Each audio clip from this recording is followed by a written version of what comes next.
So this is the KhoodeelaarTV television channel being broadcast only on the internet at 10 minutes past 9 in the morning of Tuesday, the 8th of June 2021, 09:10 hours GMT in London, in the UK, within quotation marks because of the likely departure of Scotland from the United Kingdom caused by the lies by Boris Johnson and others. And the Times today, Tuesday, the 8th of June 2021, has the main lead item on page 1, admitting that lockdown lifting is said to be delayed by 2 weeks. Now, this is the admission by Johnson, which is absolutely typical of the pattern of reluctant action by the dysfunctioning Boris Johnson. And this is something that they have been dragging on for weeks. So there are 3 names of the writers or byline holders for this piece, which is subheaded "Vaccines in Race to Keep Up with Indian Strain." Indian strain as in the surge of the virus in the UK. Britain's roadmap for easing lockdown could be delayed. They're still kind of dragging it. They're not being straightforward with the readers. Well, those readers who are not the gullibles. Britain's roadmap for easing lockdown could be delayed by a fortnight, with cabinet ministers increasingly pessimistic about a downbeat briefing. Reading again. Britain's roadmap for easing lockdown could be delayed by a fortnight, with cabinet ministers increasingly pessimistic after a downbeat briefing from Chris Whitty and Sir Patrick Vallance. The delay would enable all over 50s to be fully vaccinated and leave sufficient time for jabs to take effect before restrictions are lifted. Whitty, the chief medical officer for England, and Vallance, the chief scientific officer, yesterday gave a briefing to ministers on the latest data that was described as fairly grim. And part of the paragraphs underneath that include this one. Of the 12,383 cases of the Indian variant that have been identified, 126 have led to hospital admissions. 83 of the patients had not been vaccinated at all. 28 had received 1 dose and 3 had received both doses. The UK recorded 5,683 coronavirus cases yesterday, up 68% in a week, and 1 death related to COVID. Ministers believe that the easing of the restrictions may need to be delayed to ensure that all over 50s are protected. A cabinet source said that Whitty and Vallance had expressed reservation about the timetable. They emphasized again that the vaccine did not provide 100% protection, and there were real concerns about the transmissibility of the new variants, the source said.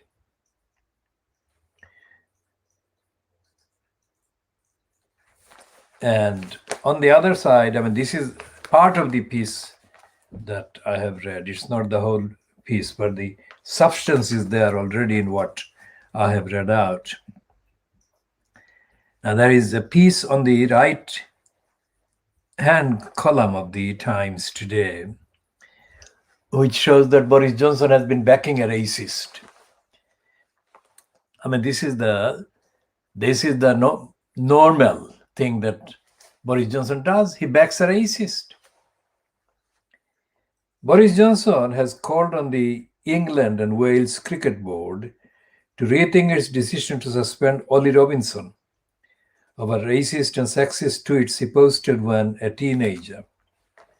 Johnson backed Oliver Dowden, the culture secretary, who described the suspension as over the top, arguing that Robinson's teenage comments were made almost a decade ago and he had apologized. Now, this is completely opposite to what the Guardian is saying.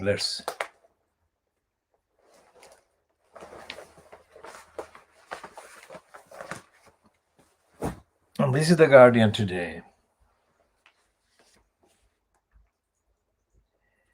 And we shall read that one. This is the racist Twitter. And it's on page 5 of the Guardian today.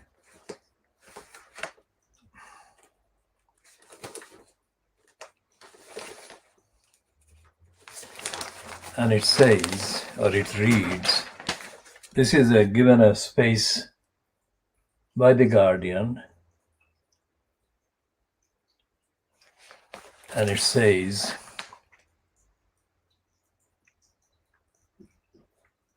Johnson and Dowden criticize Ollie Robinson's suspension as over the top. Now, if it is over the top, then what is not over the top? Because any disciplinary action against a racist is going to break the norm of not taking any disciplinary action. So it's going to be something other than not doing anything. And doing anything is over the top. Then what's the point of any disciplinary action? What's the point of having any option on the part of the football regulating authorities to take action on a matter like this? And the matter is that as the Guardian says with the first paragraph, Boris Johnson and the Sports Minister Oliver Dowden have both criticized the England and Wales Cricket Board's decision to suspend the bowler. Ollie Robinson is not football, it's the cricket board, not the football authority, the cricket board from international cricket while it conducts an investigation into offensive tweets published in 2012 and 2013, with Dowden insisting the move was over the top. Robinson excelled on his debut in England's first test against New Zealand, which ended in a draw on Sunday, taking 7 wickets and scoring 42 in the first innings. His performance was all the more impressive for having been played out amid the controversy caused by the tweets, which were rediscovered and widely distributed as play progressed on the opening day. His suspension was announced on Sunday night, ruling him out of the second test, which starts in Birmingham on Thursday, and potentially beyond. The tweets, in one of which he wrote that my new Muslim friend is the bomb. Now that is absolutely outrageous. He's openly being criminal and hateful. I mean, if whoever it is, that he is calling his new Muslim friend is a bomb, what would he call other Muslims? His friend is a bomb. What would he call other Muslims? I mean, if bomb is not the over-the-top description, then what would be?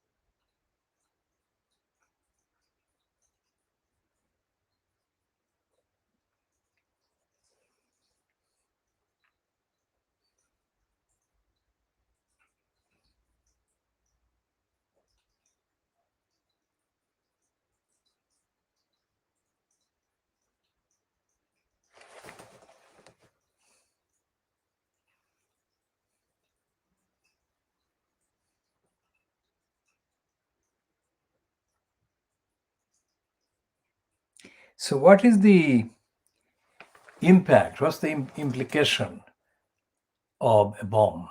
If somebody is described as a bomb, then how would society be justified in treating them? If a person is identified as a bomb, then they would be treated as a bomb, even if this is a rhetorical kind of state or statement. Where does it lead to? What is the actual state of attitude towards a Muslim? Is every Muslim a bomb? Neither Dowden nor Johnson is saying anything about any of this that I'm saying.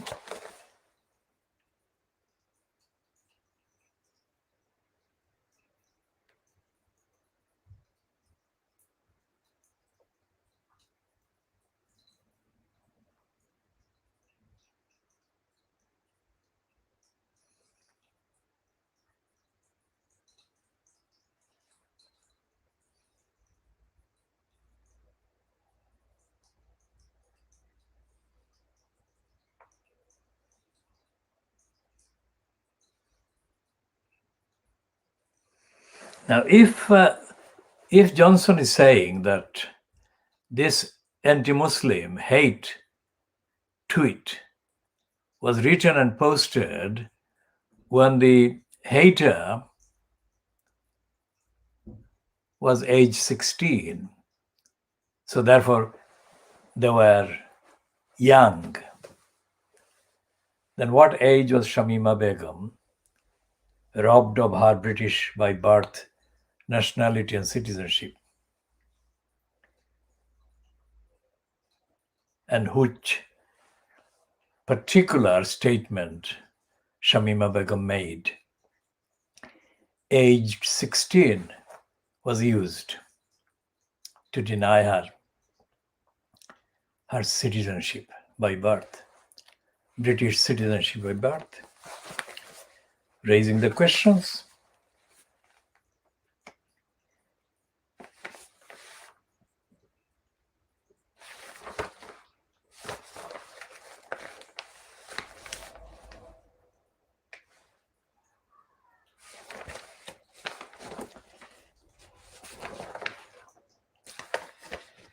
And so the front page treatment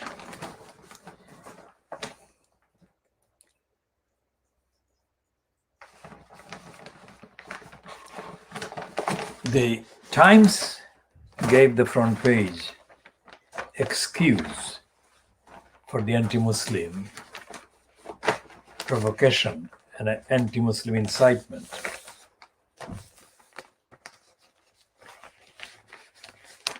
And by doing that, the Times is denying both the impact and the record and the institutional nature of racism and anti-Muslim hatred. Because remember what Johnson claimed in promoting the denial covered by the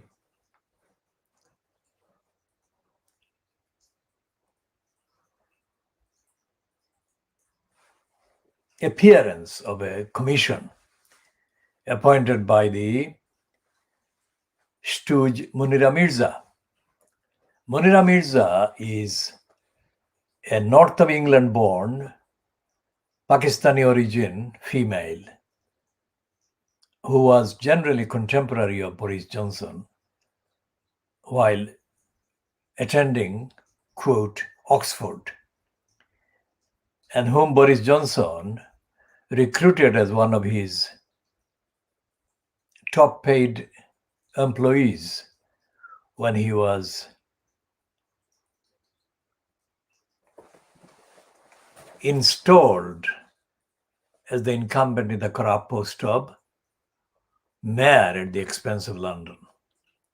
Now, Mirza, although she is of Pakistani origin, is as anti-Muslim generally and as servile to the anti-Muslim, corrupt, racist, pro-imperialist deniers and denials agenda as the worst non-Pakistani, let's say, Anglo-Saxon, European origin, racist, anti-Muslim could be. So Munira Mirza and Tony Sewers, who were the main front persons of the denial report, said that there was no institutional racism in Britain. Now, if that is the case, which is not the case, but if that is the case, for the sake of this particular part of the discussion,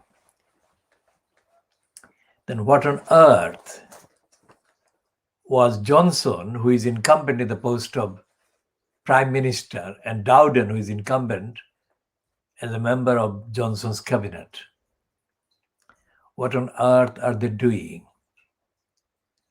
Interfering with an apparent institutional attempt to deal with racism and anti-Muslim hatred. Not only is Johnson caught in this denial and this comment as being an absolute brazen racist anti-Muslim liar, he is also exposed as unfit because he cannot see the intellectual idiocy of his position.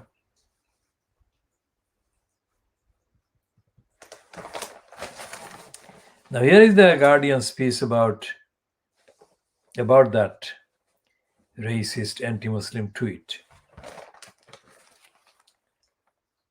And it's a piece that we shall not be reading, but we shall be posting on the Twitter account, but we shall be commenting on the parts of it.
And this piece, the analysis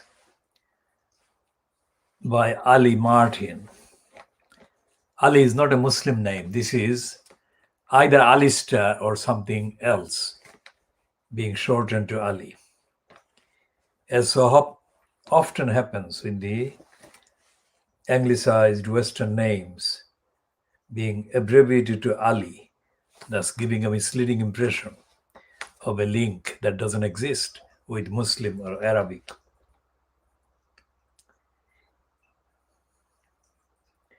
So this one by Ali Martin is saying that it is worth remembering that there is a wider context to all of this, not least on the subject of race and racism. He's leaving out the core of the tweet, which was the anti-Muslim hostility. So there is a denial on the part of the Guardian, even if they are kind of publishing something that is not as racist in denial as the Times. So it's worth remembering that there is a wider context to all of this, not least on the subject of race and racism.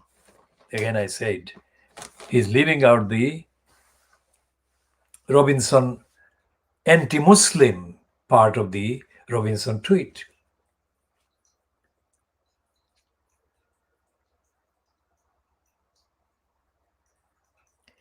For a start, the professional game, cricket, does not remotely reflect the demographics of those playing the sport recreationally. Now, demography is not the same thing as race. Demography can include the factor of race, but without an explanation or explanatory note added to the sentence containing demography, it doesn't represent a concern about race or racism. So that's where the Guardian's own racism and its timidity and stupidity lie. So the Guardian pretends to be not like the majority of the racist anti-Muslim Fleet Street, but it is, as I have explained. So where are the Muslims? There is no reference to any Muslim in these pieces, and I'll continue. There has been a tide of complaints about English cricket's recent past, and it doesn't say complaints about racism.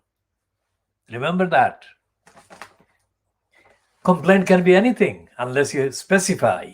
And if you're talking about racism and complaints about racism, then you must refer to racism and the complaints against racism dominating England cricket.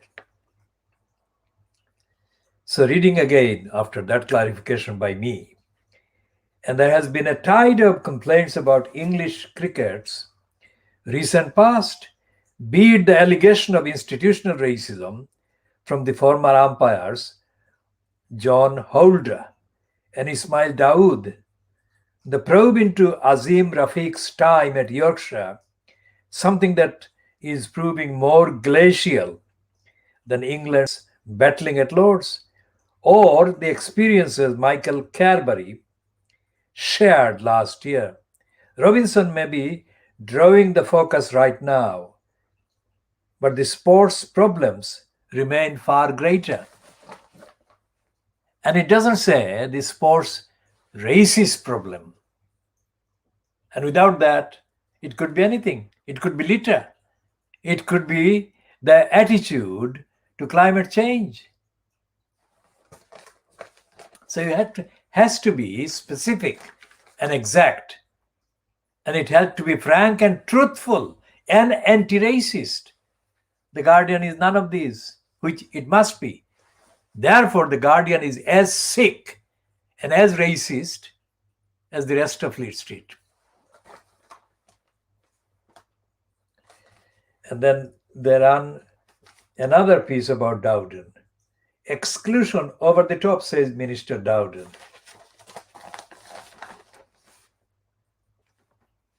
And we shall go back to page 5,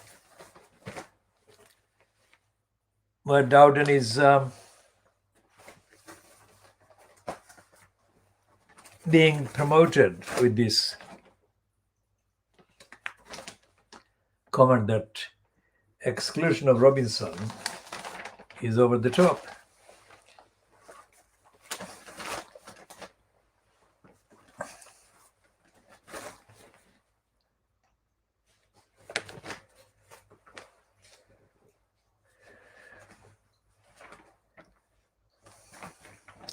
We shall come to page 5 very shortly.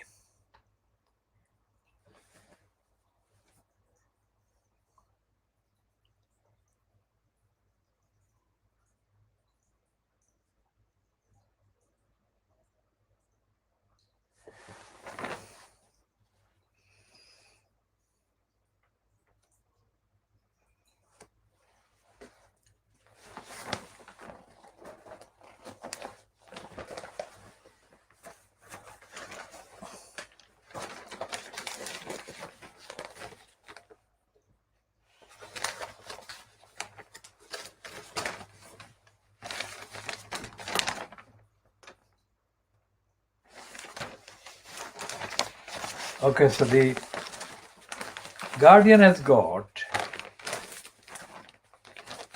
kind of 4 pages over which this item is spread.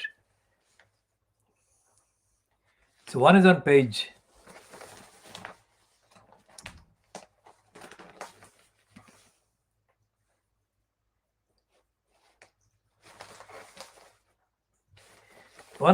4, where there is a leading, positive, very promotional, favorable picture of Robinson. And the Guardian is being racist in describing it, the item or the items or the event or the events concerning the suspension of Robinson as merely. So it's downplaying as merely as a row. It's not, the Guardian is not talking about this as being connected with any campaign whatsoever. Notice what I'm saying. There is no campaign.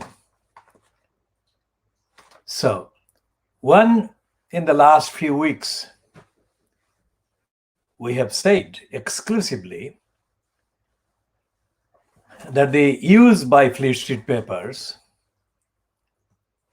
and their broadcasting counterparts in Britain of the concept or the term of rebellion about a very small number of members of parliament, conservatives, as rebels over the cut by Boris Johnson to the budget, which should be as required by the international treaties signed by the United Kingdom. The cut by £4 billion to the overseas aid budget to poorer countries. The concern by these MPs constitute a rebellion. And we have said this is absolutely untrue and untruthful and stupid. So we focus in this diagnosis of the Fleet Street papers. We focus on the language they use, the content they publish, the agenda these users of the language and the agenda and the contents support or represent and exhibit.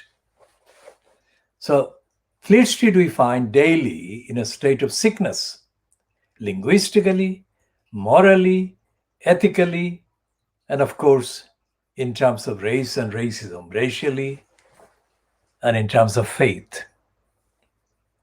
And what we are doing daily is publishing the alternative, comprehensive collection of analysis and creating the model, theoretical, intellectual, moral model of what should be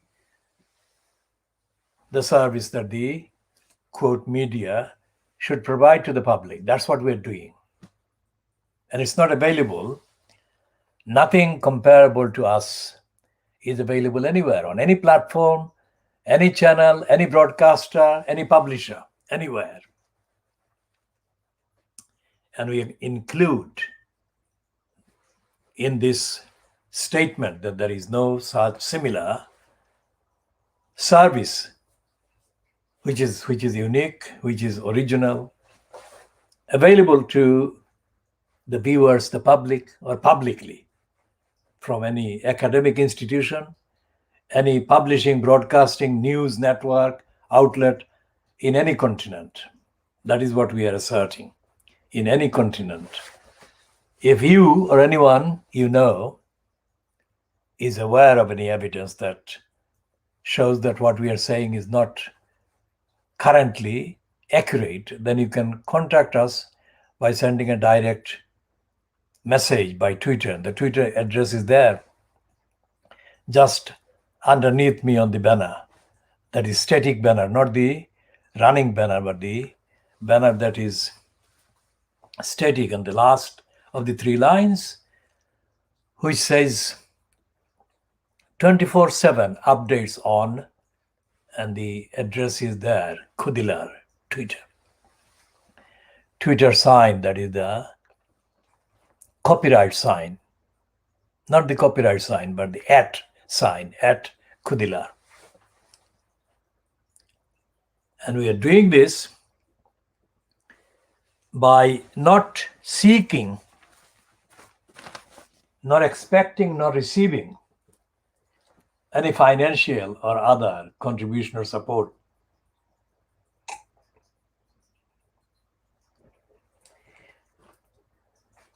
So what we are doing is providing the equivalent in physical terms, in logistical terms, the equivalent service that cannot be provided by just a one-off accidental broadcaster or commenter. It has to be created, worked on, and prepared and checked and verified by the input that is equivalent to a big department containing all manner of contributors and checkers and so on. Now we make the point about Oliver Dowden. First we quote Dowden, and then we condemn him.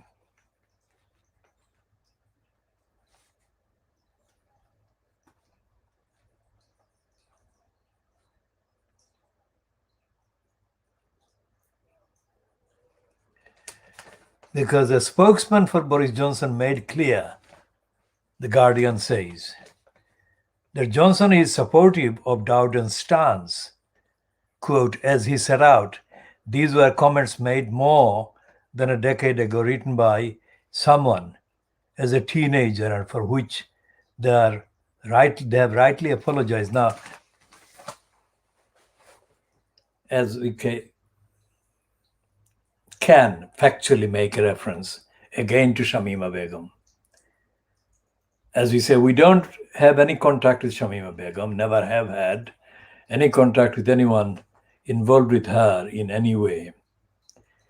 All our comments and observations and the demand for justice for her and the other 3 girls, whether they are dead or alive, against the corrupt and criminal and racist behavior of the crooked Tower Hamlets, the local council. They're all based on publicly published and publicly accessible and clearly sourced evidence. We have no unsourced, secret, unaccounted for contact with anybody. And we are doing this campaign about Shamima Begum based on the evidence available publicly. So when they say that Shamima Begum did not represent a safe person for Britain, which meant that she was a threat to the country, they needed to remove her citizenship. We cite the cases of this racist and anti-Muslim person, this Robinson, and others who have made and carried out far more offensive, dangerous, threatening activities than Shamima Begum has done. And yet, all of those others have been allowed to retain their citizenship. So we just make that point. And we say that the fact that they have not done that to the others, and they have robbed Shamima Begum of our citizenship, shows that they are prejudiced against Shamima Begum. Not because of the facts of our behavior, but because of race and faith to which she, by birth, belongs. Okay, so Dowden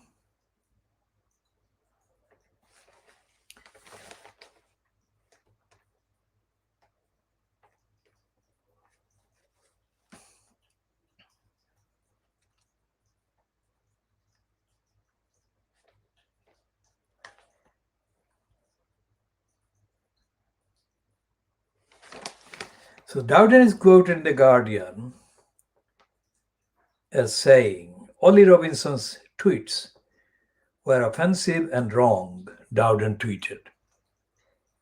They are also a decade old and written by a teenager. Now, whether they are a decade old or 6 years old or 5 years old or 4 years old, whatever the length of time being considered as relevant to what action is taken about them, the same criteria should apply to Shamima Begum. Although she didn't make any such comments or any such tweets as Ollie Robinson has done. And the fact that Dowden is saying that these tweets by Ollie Robinson were made by Ollie Robinson when he was aged 16, a teenager. Whatever, as I said before, Shamima Begum allegedly said, if there is evidence that she said anything, she had only said those things before she was even out of her teens. So why deny her citizenship as opposed to Ollie Robinson, the others? There are dozens of others who are anti-Muslim and racist and hateful and inciting hatred, racist hatred, religion-based hatred. So we shall put that as part of the ongoing evidential narrative that we are publishing. Diagnostic narrative. And The Guardian doesn't mention that. The Guardian doesn't mention any of the things that I have been mentioning in this edition, which on the facts of The Guardians not mentioning them or even implying them, any of them, makes The Guardian as sick as the rest of the Fleet Street racist anti-Muslim papers.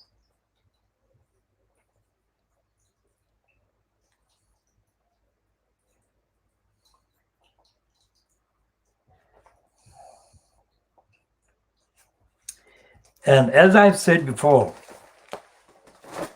in previous editions, this paper is called the I newspaper. Look at the red colored I on the right of the screen or the left of the screen, depending on where you are looking at. The red one, the red letter I. I've said that this one was launched as a kind of spin-off from the Independent, which is now only online, available online. So this one became kind of quite successful in terms of selling. And the success was based on the fact that it wasn't repeating the Daily Mail or the Scum or the Beaverbrook Express or the bribing Boris Johnson graph, the so-called Daily Telegraph, but was publishing concise versions of news items and comments that were on the facts, quite justifiably independent of the other parts of Fleet Street. That was before. But now it has become an extension of Boris Johnson's propaganda. This is absolutely propaganda line. And it's even more ferociously propagandist for Boris Johnson than the Daily Mail is. We shall come to that aspect of propaganda and lying later.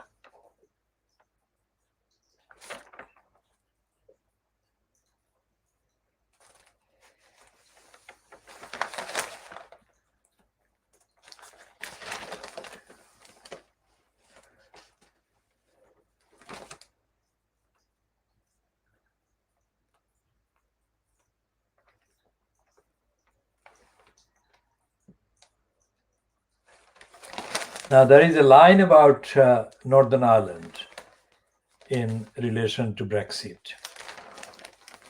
And as we have pointed out factually before, the line about Northern Ireland, about Brexit, that Joe Biden has taken is more popular with practical observers than anything Johnson has represented so far, if he has been able to come across as a coherent representative of any position taken in the name of the British government. Now, this is the page 6 piece on the I newspaper about page 6 about Joe Biden's stance on Northern Ireland. And this is being kind of pegged to the G7 summit later this week, which is reported to be due on Friday this week. And its heading is Biden to confront Boris Johnson over Northern Ireland protocol at G7 summit. And remember the fact contained on the newspaper's contents. We said that the newspapers are in denial, the Fleet Street papers are liars, and the Fleet Street papers are nothing to do with the many. Remember, this is the unique description of this collection of liars and lying and propaganda. The Northern Ireland Protocol, it doesn't say anything. What does protocol mean? Protocol is a generic word, a collection of things. So every time they say Northern Ireland Protocol, they should not be saying protocol. They should be saying what the protocol actually consists of, so that people can read and understand. So again, in the content of the copy of this piece, they are not talking about the protocol, what it means.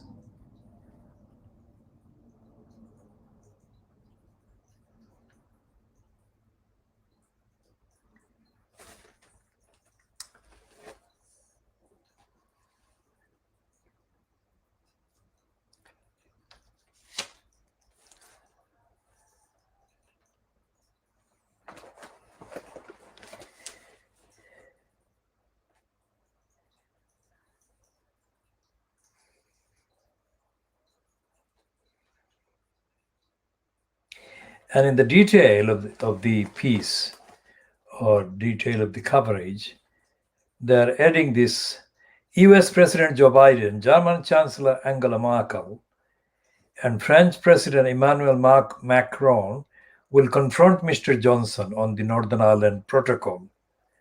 Mr. Biden is likely to support a minimum global corporate tax and push allies to add pressure on China. Ms. Merkel has set out plans for Germany's stronger target to cut emissions to net zero by 2045. Mr. Macron has said that wealthy nations should set aside 5% of their vaccines for Africa and increase COVAX funding.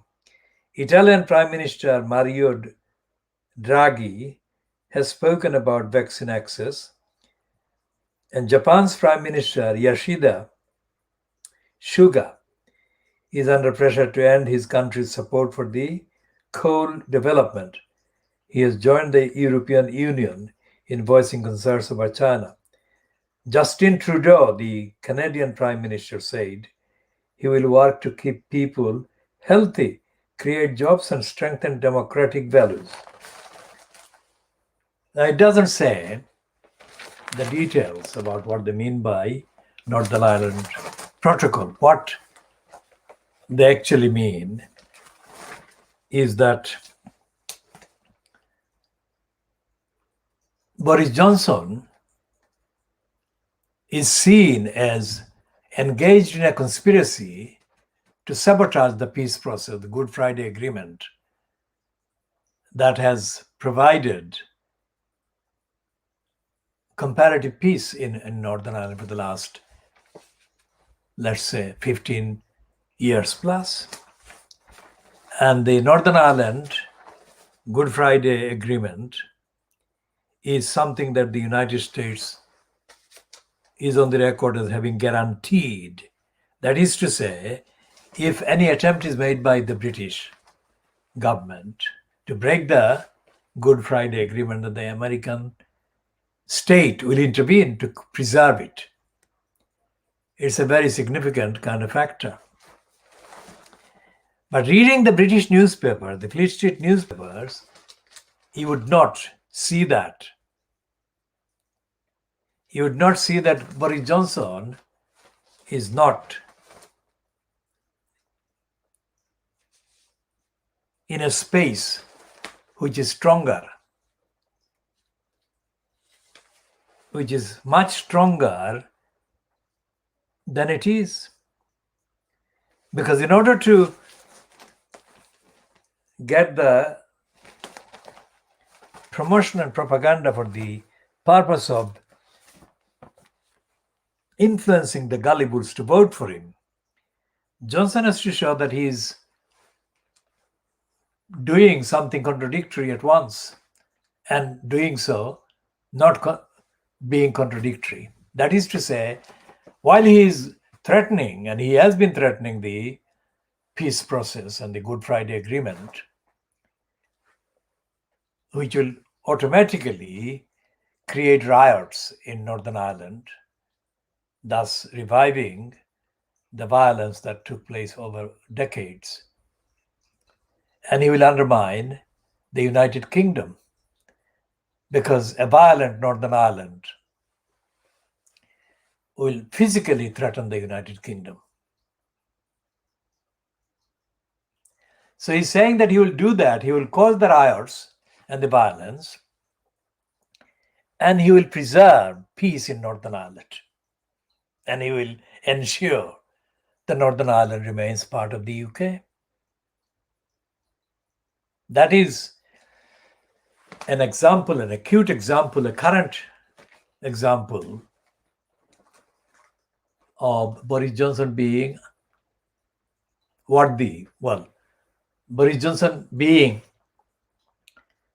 correctly described as unfit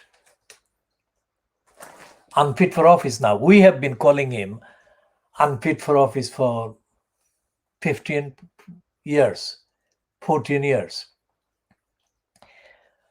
But nobody else has been. But now, Dominic Cummings, who was his chief advisor until a few months ago, let's say, has confirmed that Boris Johnson is unfit for purpose.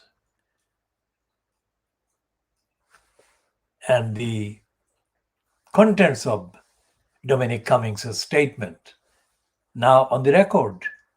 He made the statement on the 26th of May when he appeared before a small committee of UK members of parliament called Technical and Business Select Committee, chaired for the hearing by a former Lib Dem who turned Conservative, Greg Clark. And Cummings's details about Boris Johnson's unfitness are contained in quite a lengthy report. So let's see where.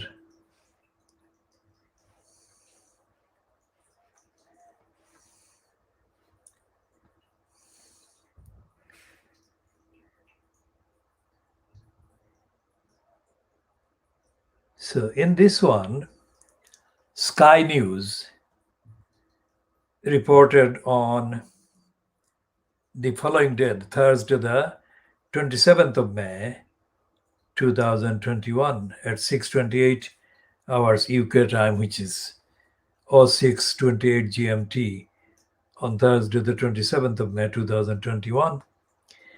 And this Sky News online item is headed Dominic Cummings, key points from his evidence to select committee over UK's coronavirus strategy.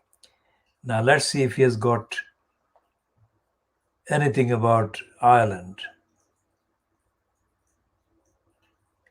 Okay, but there is a kind of related section where it says crackers. Now, crackers is a colloquial word meaning mad, absolutely insane, a lunatic. Cummings said it is just completely crackers. That is insane, unbelievable, incredible that someone like me should have been in there, number 10 Downing Street. Just the same as it is crackers that Boris Johnson was in there. And that the choice at the last election was Jeremy Corbyn. He added, there is so many thousands and thousands of wonderful people in this country who could provide better leadership than either of those two, that is Boris Johnson and Jeremy Corbyn. And there is obviously something terribly wrong with the political parties if that's the best that they can do. Well, I agree with that assessment absolutely on the evidence, not because of where it is coming from, because I've been saying the same thing for a very long time. Mr. Cummings said he heard the Prime Minister say he, that is Boris Johnson, would rather see bodies piled high than go into a third lockdown, which Boris Johnson has flatly denied. That is, Johnson has said that he didn't say that. But everyone believes that Johnson did say that, would have said that, and he's showing, even now in the reluctance to continue the current level of the lockdown, that he would have done that. He would have delayed, he would have denied, and he would have said, let thousands of people die.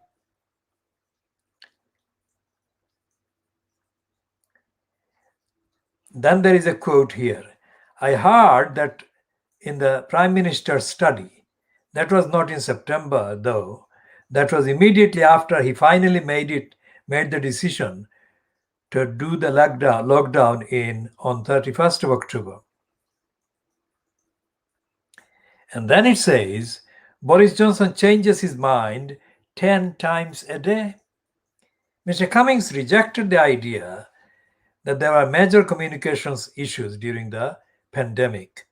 Rather, he said, it was difficult to convey effectively bad policy, bad decisions, bad planning, bad operational capability. He added, it doesn't matter if you've got great people doing communications. If the prime minister changes his mind 10 times a day and then calls up the media and contradicts his own policy day after day, you are going to have a communications disaster, which is absolutely a logical statement to make. And then this summary of the evidence given by Cummings as published by Sky News. Matt Hancock should have been sacked for lying. This is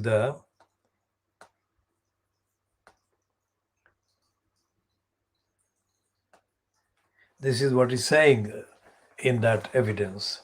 So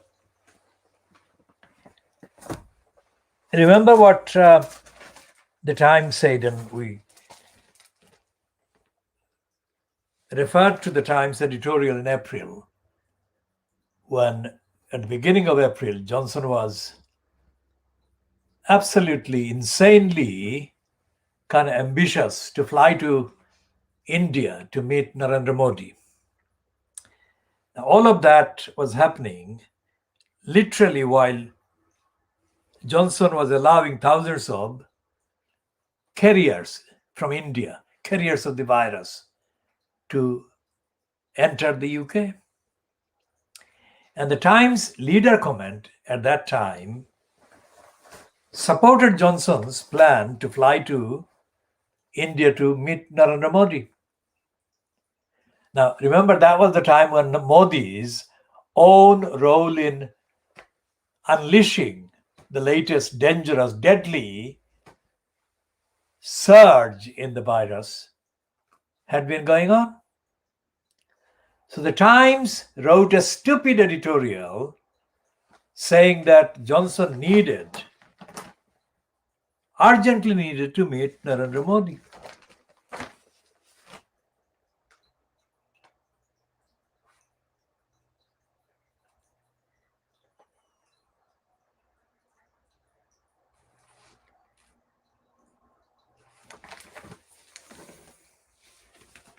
Now here is so we'll move on back to Ollie Robinson being promoted by the racist Daily Scum.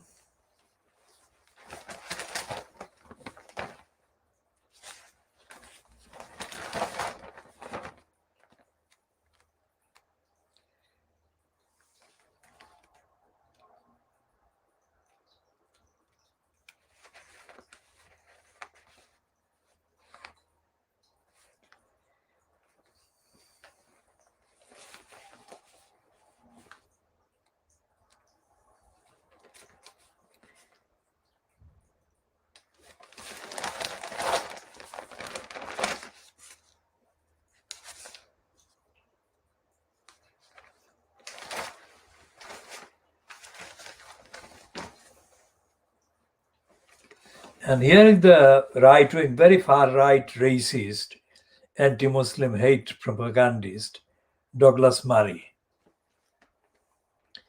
And he's saying, are we now expected to be perfect from the cradle?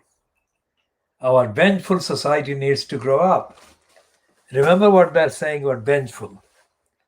The vengeful society is not vengeful for taking away the citizenship from Shamima Begum.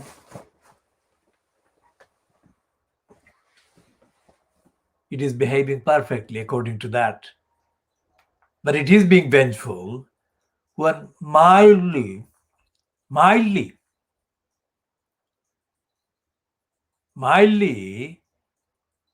kind of disciplining Ollie Robinson for his anti-Muslim tweets.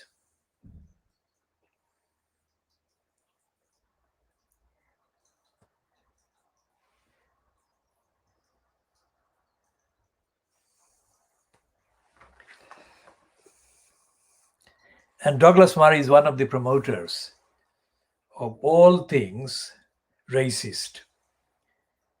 And the fact that he's been given this big space by the dirty digger Murdoch scum is part of the norm.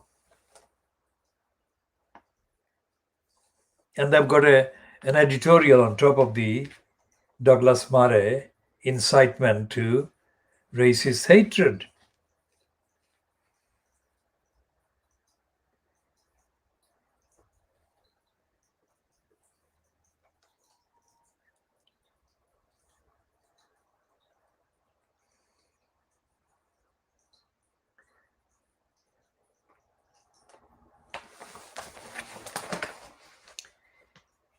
And it's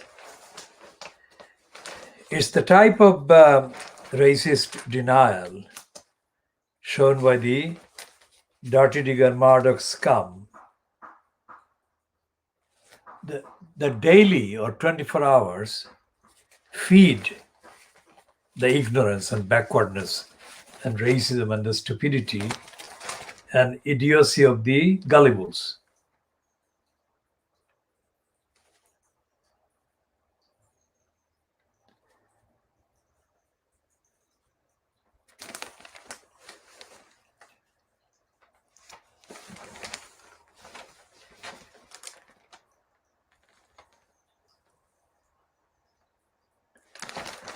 And they got a piece about 2 girls being murdered by a murderer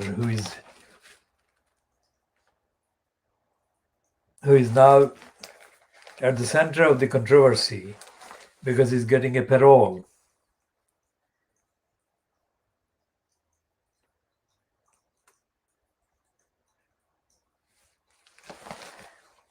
And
now there is a criminal called Abdul Elahi in Birmingham who has been found guilty of 157 offenses against women and girls. He sexually abused and degraded them and then blackmailed them. Now, where does that Abdul Elahi come from? That name is, of course, a Muslim name, and Birmingham has got a significant part of the population that is Muslim. Now, this criminal is only age 26. So where did he learn this crime? And where did he think that this was something that was acceptable in society, to his victims, to anybody? And I can say that there is no provision for teachings about Islam and morality and ethics for the majority of the people who are born Muslim or born to Muslim families in this country. There is absolutely nothing. that says that this is the line of, if you like, responsibility. This is the line of awareness for Muslims. There is nothing.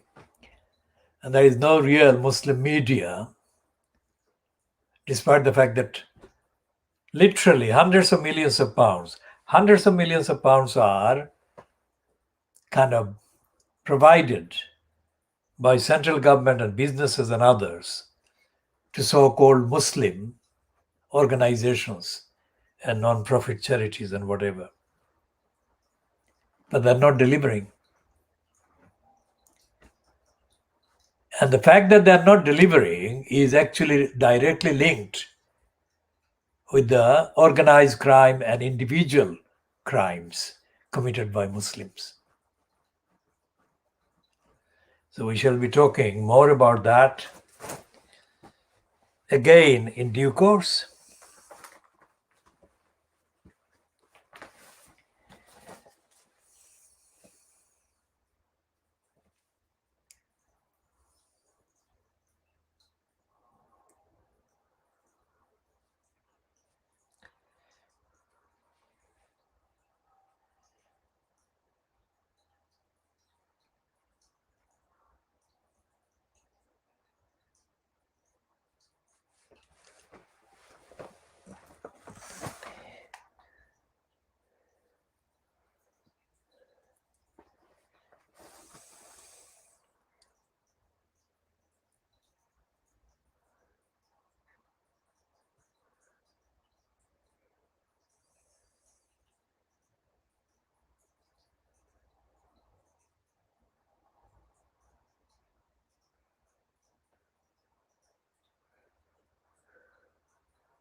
So let's put this one on to the camera, this one from the scum.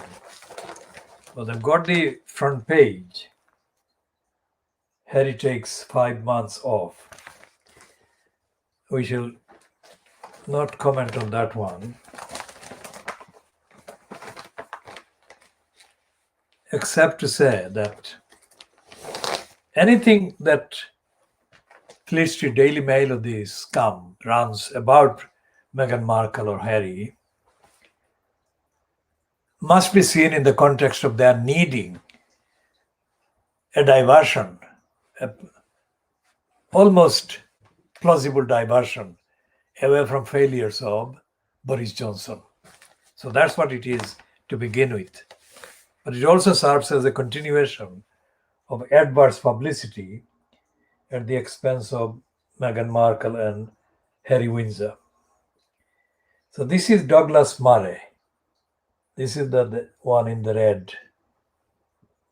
This is the one, and he's saying, are we now expected to be perfect from the cradle? Our vengeful society needs to grow up. He is okay if the society continues to be vengeful against the likes of Shamima Begum. Here is the editorial.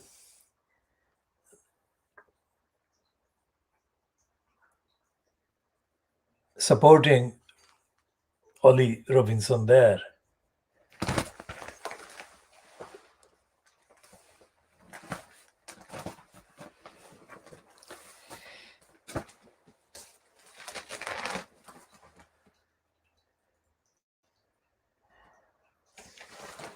And the I newspaper, which is, as I said, is more right-wing now, editorially, than the Daily Mail, is now abusing this term rebels. Even though Lindsay Hoyle, the current Speaker in the House of Commons, following the resignation of John Barker. Now, Barker was a Conservative member of Parliament when he was first elected Speaker, whereas his successor, Lindsay Hoyle, whose Hoyle rhymes with foil, that is to defeat, to undermine, which is what he has been doing, undermining parliamentary democracy. And Hoyle is a racist as well. He's a Labour card-carrying member when he first became elected. Now, Hoyle has scrapped the bid by the very small number of MPs, Conservative MPs, to stage a kind of vote on the cut to the foreign aid budget, so-called. And yet, the I newspaper is calling them rebels. They're not rebels, and they're not attacking anything. The literal truth of the matter is that the UK's obligation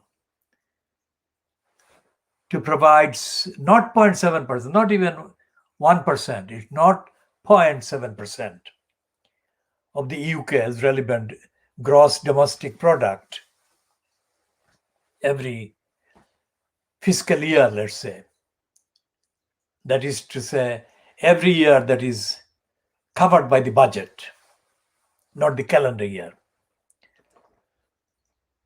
This obligation to spend 0.7% on overseas aid is part of the treaty obligation that the state, the UK, is under. Let's check the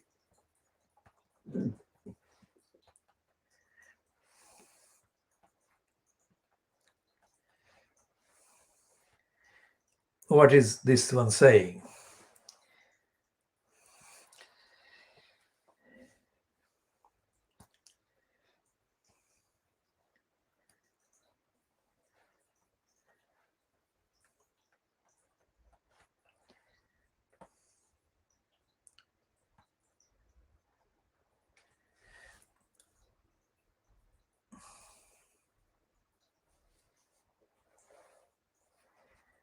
And this is the account by the BBC, let's say. It says it's written in a 21 hours ago, and it's in the context of the coverage of the G7 banality. Foreign aid cuts could see lives lost, warns senior Tory. Now, this is a senior Tory who is obviously one of these so-called rebels. And there are three other items in there.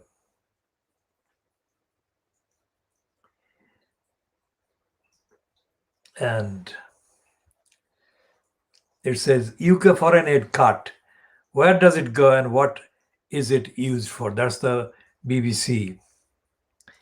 The UK is temporarily cutting back money it gives to other countries in a move which some charities say will harm poor communities around the world. The government says that the impact of the pandemic on the UK's finances means there has to be a temporary reduction in foreign aid. That is the government line that the BBC is leading with. And the next sentence and paragraph is, The target for foreign aid spend has usually been 0.7% of gross national income. Okay, GNI. But that will come down to 0.5, which will be around 4 billion pound less. But what is the money actually used for? In 2020, Britain spent 14.5 billion on aid, meeting that 0.7% target, according to provisional data. There has always been debate over the UK's aid spend, with some people saying the UK shouldn't be helping people overseas while cutting services at home. Now, this is an absolutely untruthful analogy and statement. We shall come to that untruthfulness later. Others say it's a mark of the UK's generosity and helps address the difference in wealth between developed and developing countries and helping to save lives. This too is a lie. And remember, the BBC is not mentioning the international agreement and treaties.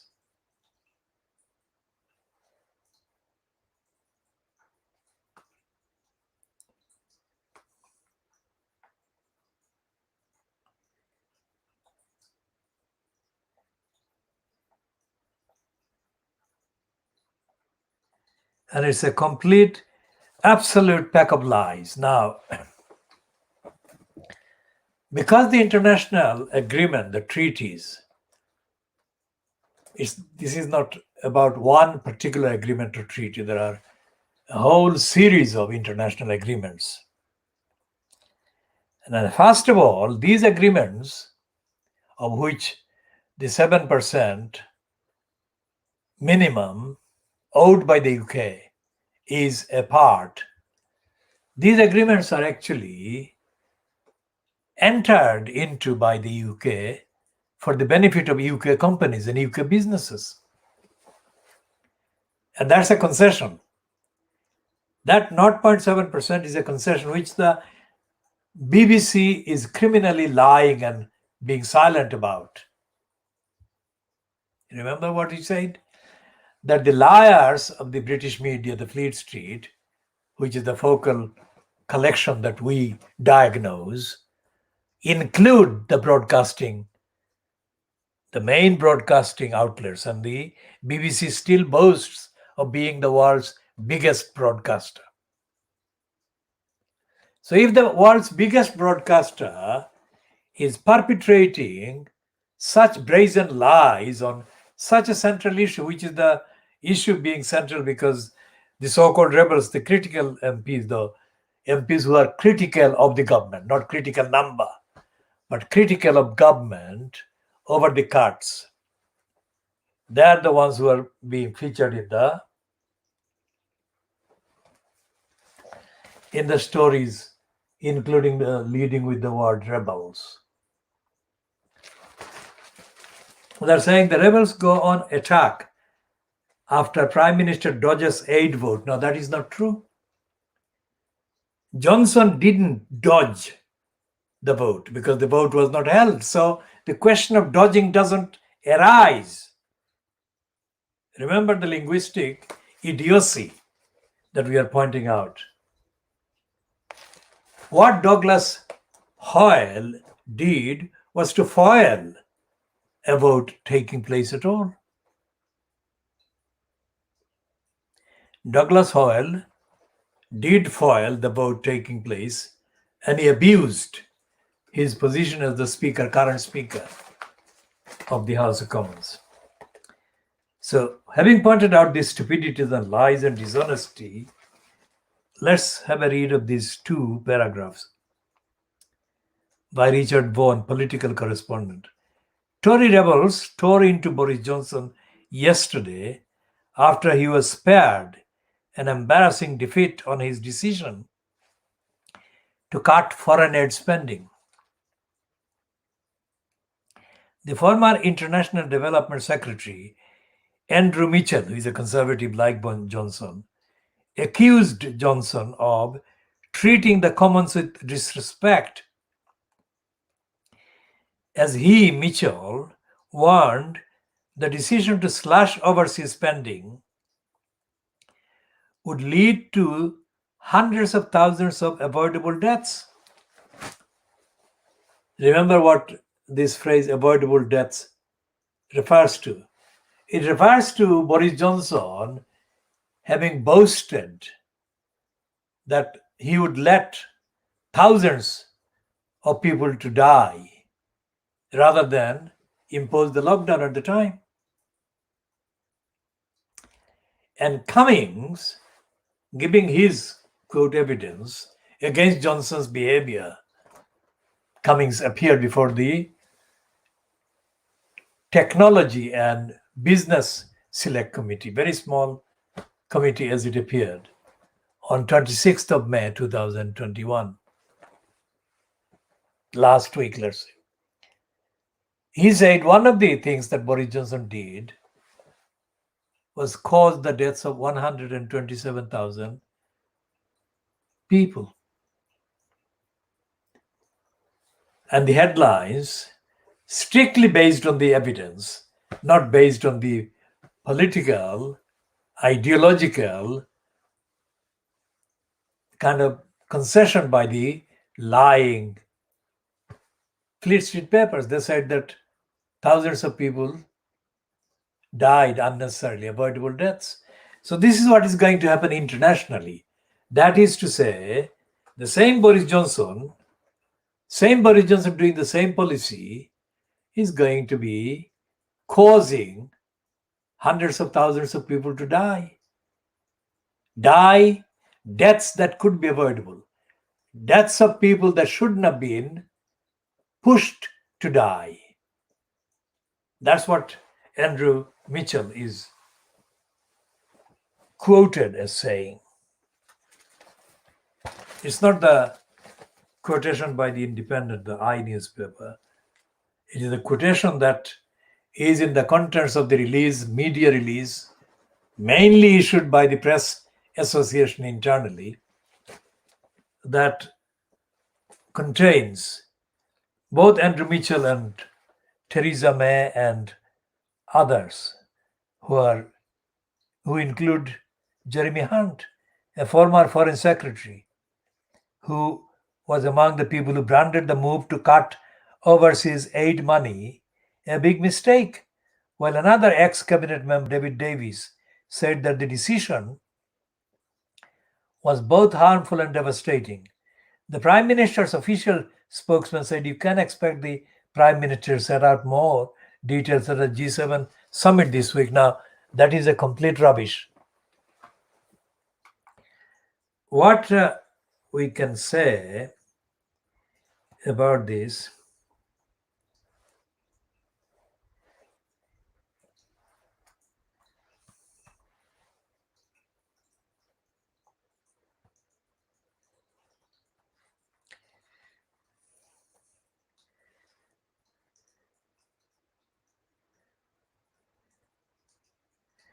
so this is the one that actually says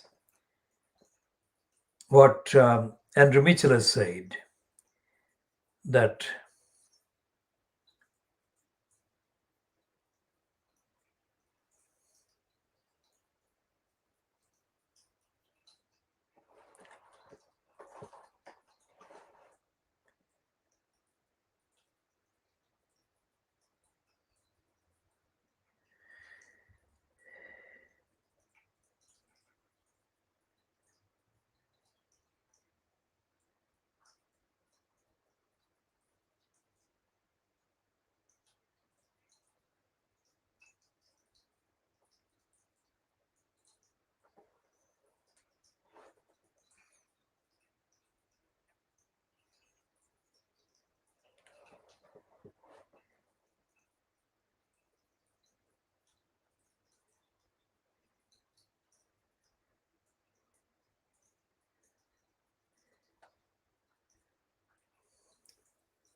So the people who have been recognized by the BBC as worth being mentioned in this opposition to the cuts to the aid budget include the Archbishop of Canterbury, that is the Anglican chief clergyman, and Bob Geldof, in addition to David Davis and Andrew Mitchell and Theresa May. They're not making revolutionary, radical demands whatsoever. But essentially, the BBC and them, as well as the rest of Fleet Street, is committing the continuing crime of not mentioning the international treaties and charters and conventions agreements and obligations by the British government as a signatory.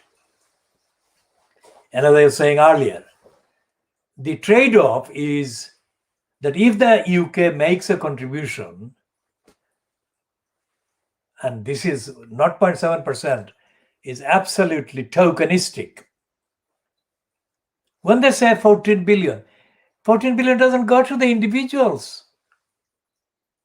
14 billions are spread over the whole globe. And most people in need don't even get a single penny or its equivalent. So the BBC and these MPs and Fleet Street are all committing the racist crime of denying the truth on the ground about what causes hunger and what causes lack of facilities, lack of medicine, and the deadly certain death of children, denied medicine, denied fresh water, getting infected and dying. Those things are daily occurrences across the globe. Well, across the countries in the globe, on the globe, that are in poverty, kept in poverty. Now, the other side of the coin is that all these countries are still being exploited for minerals and other economic resources that Britain and the G7 countries and the other countries, big business, operates from, are looting these countries. Natural resources are not confined to this part or that part of the world. In every country and every part of the world, natural resources are available, and they're being robbed and stolen from those countries by Britain and the G7 countries.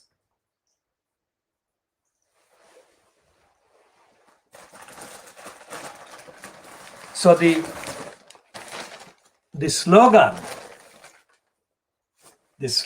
that these MPs and lobbies are helping the poor countries is completely criminally upside down. It's not true. So the narrative should be reversed, and the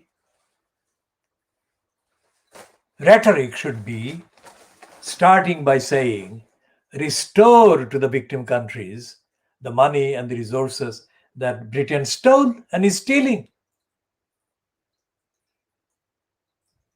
That way, the likes of Andrew Murray, Douglas Murray,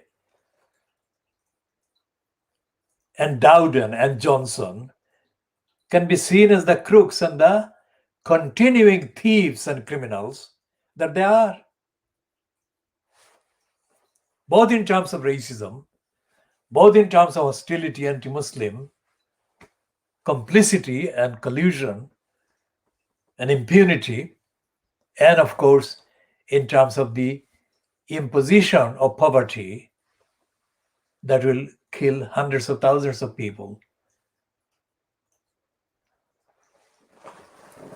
So when somebody says that our country and our society, they make the fatal mistake. The same person who is looting the 127,000 or whatever number of victims that actually died, quote, unnecessarily, what is the necessary deaths? That is something that needs to be explored. So those people in Britain who died as a result of Boris Johnson's complete unfitness and negligent and callous, uncaring, cruel policies are part of the deaths across the world because of the policies of the same Boris Johnson, the same negligent person. Make the connection. Foreign aid is not foreign at all.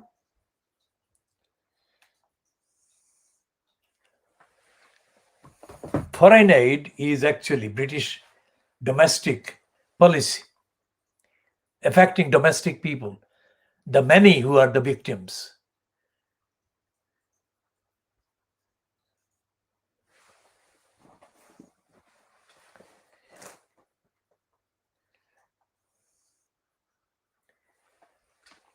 So what we shall be doing is continuing in the next part, diagnosing the rest of the papers, the rest of the contents, and rest of the topics.